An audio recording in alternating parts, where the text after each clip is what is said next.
السلام علیکم ورحمۃ اللہ وبرکاتہ۔ آج میں بتاؤں گا کہ وہابی دیوبندی کسے کہتے ہیں۔ یہ ایک گروہ ہے اور اس گروہ کا عقیدہ تھا کہ جیسا علم حضور صلی اللہ علیہ وسلم کو حاصل ہے، ایسا علم تو بچوں، پاگلوں، جانوروں کو بھی ہے۔ جیسا کہ دیوبندیوں کے پیشوا مولوی تھانوی نے حضور علیہ السلام کے لیے کل علم غیب کا انکار کرتے ہوئے صرف بعض علم غیب کو ثابت کیا، پھر بعض علم غیب کے بارے میں یوں لکھا کہ اس میں حضور کی کیا تخصیص ہے، ایسا علم تو زید، پاگل و مجنون بلکہ جمیع حیوانات و بہائم کے لیے بھی حاصل ہے۔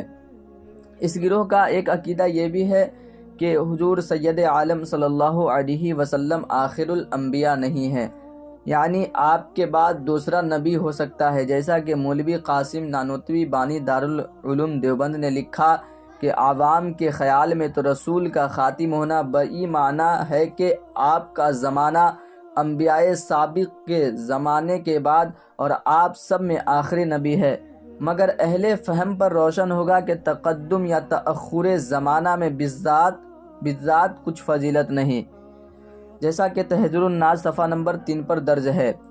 اس عبارت کا خلاصہ یہ ہے کہ خاتم النبیین کا یہ مطلب سمجھنا کہ آپ سب میں آخری نبی ہے، یہ ناسمجھ اور گواروں کا خیال ہے۔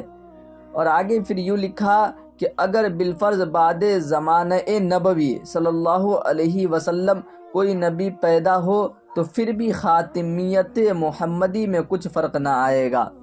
اس عبارت کا خلاصہ یہ ہے کہ حضور صلی اللہ علیہ وسلم کے بعد دوسرا نبی ہو سکتا ہے، العیاذ باللہ۔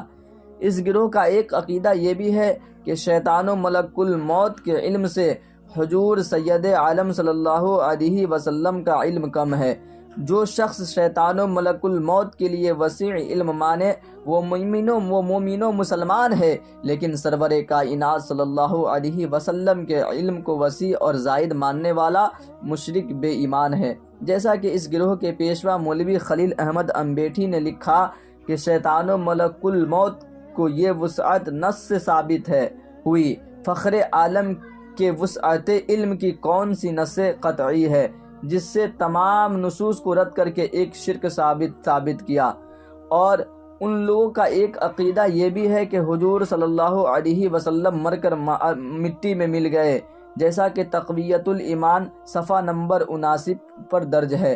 مذکورہ بالا عقیدوں کے علاوہ اور بھی اس گروہ کے بہت سے کفری عقیدے ہیں، اس لیے مکہ معظمہ، مدینہ طیبہ، ہندوستان، پاکستان اور بنگلہ دیش کے سینکڑوں علماء کرام و مفتیان اعظام نے ان لوگوں کے کافر و مرتد ہونے کا فتویٰ دیا ہے۔ خلاصہ یہ ہے کہ وہابی دیوبندی اپنے عقائد باطلہ کی وجہ سے کافر و مرتد ہے۔ اب آپ خود ہی فیصلہ کر سکتے ہیں کہ جو گروہ حضور نبی کریم علیہ السلام کی شان پاک میں گستاخی کرے اور یہاں تک بول دے کہ حضور نبی کریم علیہ السلام مر کر مٹی میں مل گئے، معاذ اللہ رب العالمین، اب آپ اپنے عقل سے پوچھئے، کیا جو گروہ حضور نبی کریم علیہ السلام کے بارے میں یہاں تک کہے کہ وہ مر کر مٹی میں مل گئے، تو کیا بھلا یہ ایک مومن کی شان ہو سکتی ہے؟